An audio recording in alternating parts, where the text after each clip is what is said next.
Praise the Lord. கர்த்தருக்கு மகிமை உண்டாவதாக. இது நல்ல காலை வேளையில் கர்த்தருடைய வார்த்தை மூலமாய் உங்கள் யாவரையும் சந்திப்பதிலே நான் மிகுந்த மகிழ்ச்சி அடைகிறேன்.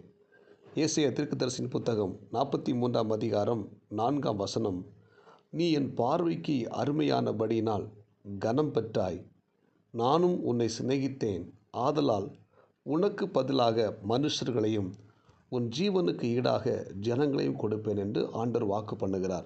அன்பான தேவனுடைய பிள்ளைகளே, இந்த காலை நேரத்தில் கர்த்தர் நமக்கு வாக்கு பண்ணுகிறார், நீ என் பார்வைக்கு அருமையானபடியினால் கனம் பெற்றாய். இந்த காலை நேரத்தில் இறைவார்த்தை கேட்கிற தேவனுடைய பிள்ளைகளே, ஐஸ்வர்யமும் கனமும் உம்மாலே வருகிறது என்று வேத புத்தகத்தில் வாசிக்கிறோம். நம்முடைய வாழ்க்கையில் வருகிற ஐஸ்வர்யமும் கனமும் தேவன் கொடுப்பது. இந்த தேவன் கொடுக்கிற அந்த ஐஸ்வர்யத்தையும் கனத்தையும் சுதந்திரித்துக் கொள்வதற்கு நாம் ஒவ்வொருத்தரும் நம்மை தகுதி உள்ளவர்களாக மாற்ற வேண்டும். தேவனுடைய சமூகத்திலே நம்ம ஒவ்வொரு நாளும் அர்ப்பணிக்க வேண்டும். இங்கே இந்த வசனம் சொல்லுகிறது, நீ என் பார்வைக்கு அருமையானபடினால்.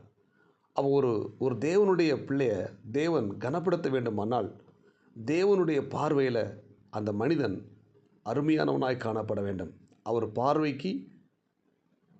பார்வைக்கு முன்பதாக, அவருடைய கண்கள் முன்பதாக ஒரு நல்ல ஒரு பிரியமான, தேவன் விரும்புகிற, எதிர்பார்க்கிற அந்த நல்ல ஒரு வாழ்க்கை வாழ வேண்டும் என்று சொல்லி தேவன் எதிர்பார்க்கிறார். காரணம் என்ன தெரியுமா?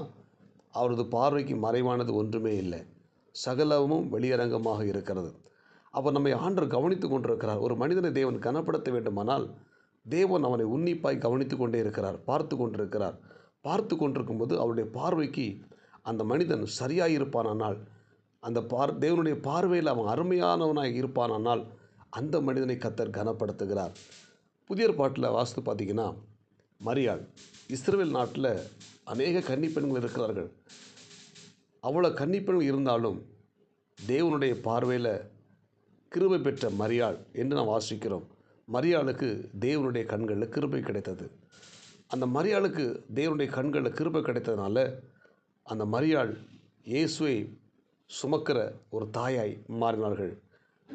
அருமையான தேவனுடைய பிள்ளைகளே, அந்த இஸ்ரவேல் நாட்டில் எத்தனையோ கன்னிப்பெண்கள் இருந்தாலும் தேவன் பார்க்கும்போது அந்த மரியாளுடைய வாழ்க்கை அவருக்கு அவருடைய பார்வைக்கு அருமையானபடியாக இருந்தது. அந்த மரியாள் பரிசுத்தமாகவும் நீதியாகவும் கர்த்தருக்கு பயப்படுகிற ஒரு ஸ்திரியாகவும் வாழ்ந்தபடினால், வாலிப நாட்களில் தன்னை முழுவதும் தேவனுக்கு அர்ப்பணித்தபடினால் அந்த மரியாள் கனம் பெற்றாள். தேவனுடைய பார்வையில் அருமையாக இருந்தபடியினால் மரியாள் கனம் பெற்றாள். இயேசுவை சுமக்கிற இயேசுவின் தாயாய் அந்த மரியாள் மாறுவதற்கு அந்த மரியாளுடைய வாழ்க்கை தேவனுடைய பார்வையில் அது ஆசீர்வாதமாய், அவருடைய பார்வைக்கு பிரியமானபடியாக இருந்தபடினால் தேவன் மரியாளை ஆஸ்வதிக்கிறார். அன்புக்குரிய தேவனுடைய பிள்ளைகளே, இந்த இறைவார்த்தை கேட்கிற நம்முடைய வாழ்க்கையில் இன்றைக்கி அநேக மக்கள் உலகத்தில் எப்படியோ வாழ்ந்து கொண்டிருக்கிறாங்க. ஆனால் நம்ம எப்படி வாழணும்? நம்மை தேவன் பார்த்து கொண்டிருக்கிறார், என்னை தேவன் கவனித்து கொண்டிருக்கிறார் என்கிற உணர்வோடு கூட நாம் வாழும் பொழுது நம்மை ஆண்டவர் கனப்படுத்துகிறார். அவருடைய பார்வையில் நம்ம நீதி உள்ள வாழ்க்கையை வாழணும், உண்மையாக இருக்கணும், கர்த்தருக்கு பயந்து வாழணும், பரிசுத்தமாக ஜீவிக்கணும். அவருடைய பார்வைக்கு நம்ம சரியாக இருப்போமானால் தேவன் நம்மை கனப்படுத்தி ஆஸ்வதிக்க வல்லமையுள்ளவராக இருக்கிறார். ஆமேன். இயேசு கிறிஸ்துவை ஒரு கழுதை சுமந்து கொண்டு போனது. அந்த கழுதைக்கு அது வரைக்கும் இல்லாத ஒரு மவுசு, ஒரு கனம் எப்போ கிடச்சுன்னா, அந்த கழுதைக்கு இயேசு சுமந்த பொழுது அந்த கழுதைக்கு கனம் கிடைத்தது. அல்லேலூயா. அந்த பாருங்கள், அந்த கழுதைக்கு கனம். ஒரு காலத்தில் அந்த கழுதை கனம் இல்லாமல் இருந்துச்சு, யாரும் அந்த கழுதையை கண்டுக்கலை. ஆனால் இப்போ இயேசு சுமந்து கொண்டு போகும்போது அந்த கழுதைக்கு முன்னால் வஸ்திரங்களை போடுறாங்க, துணிகளை போடுறாங்க, பூக்களை போடுறாங்க, கொப்புகளை வெட்டி போடுறாங்க. அந்த கழுதைக்கு ஒரு பெரிய கனம். ஆமேன். காரணம் என்ன? அந்த கழுதை இயேசு சுமந்து கொண்டிருக்கிறது. இன்றைக்கு இறைவார்த்தை கேட்கிற தேவனுடைய பிள்ளைகளே, நம்ம ஒவ்வொரு நாளும் இயேசுவை சுமக்கிறவர்களாக இருக்கணும். அல்லேலூயா. அவரை சுமந்து வாழணும், அவரோடு கூட நம்ம இணைக்கப்படணும். அவரோடு கூட நம்ம இருப்போமானா அவருடைய பார்வைக்கு நம்ம கனம் பெற்றவர்களாய் மாறிவிடுவோம். இந்த இறைவார்த்தை கேட்கிற தேவனுடைய பிள்ளைகளே, தேவன் நம்மை கவனித்து கொண்டிருக்கிறார், நம்மை பார்த்து கொண்டிருக்கிறார்.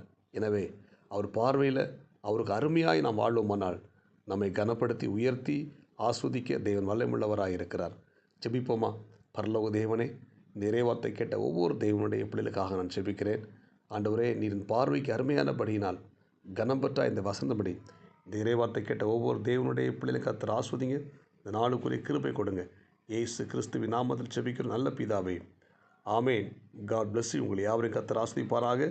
இந்த நாள் உங்களுக்கு இனிமையாக அமையட்டும். ஆமேன்.